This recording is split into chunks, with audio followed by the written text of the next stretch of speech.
आता पाहूयात टॉप 9 महत्त्वाच्या बातम्या। देशातील निम्म्याहून अधिक राज्यात उष्णतेची लाट आहे। ओडिशामध्ये दुपारच्या वेळेस जनगणनेची प्रक्रिया थांबवली आहे। देशातील 16 शहरांमध्ये गुरुवारी पारा 43 अंशांच्या पार गेलेला आहे।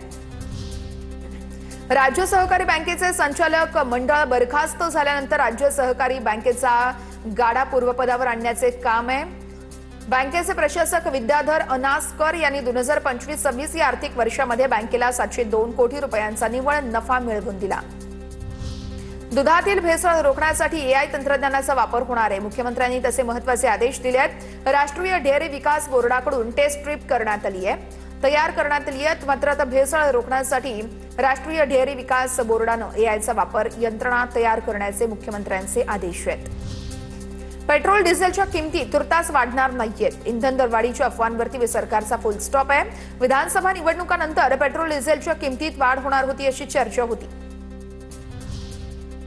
नागपूर विमानतळावरील ॲप आधारित टॅक्सी चालकांचा संप अखेर मागे। जिल्हाधिकारी कुमार आशीर्वाद यांची मध्यस्थी 14 एप्रिल पासून नागपूर विमानतळावरती नो पिकअप नो ड्रॉप हा निर्णय घेतला होता।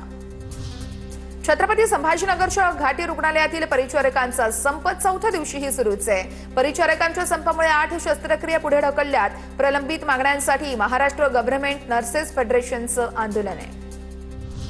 अहिल्यादेवी होळकर यांच्या 300व्या जन्मशताब्दी निमित्तानं राज्य सरकारच्या माध्यमातून गोदा ते नर्मदा जलयात्रेचं आयोजन।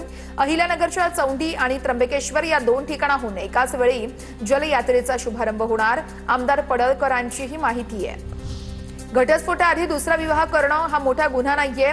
मुंबई हायकोर्टाचा महत्त्वाचा एक निर्णय आहे। आरपीएफ कर्मचाऱ्याला हायकोर्टाचा दिलासा। आरपीएफ कर्मचाऱ्याने घटस्फोटाआधी लग्न करून इतका मोठा गुन्हा केला नाही की त्याला नोकरीवरून निलंबित करावं असं निरीक्षण मुंबई हायकोर्टानं नोंदवलेलं आहे।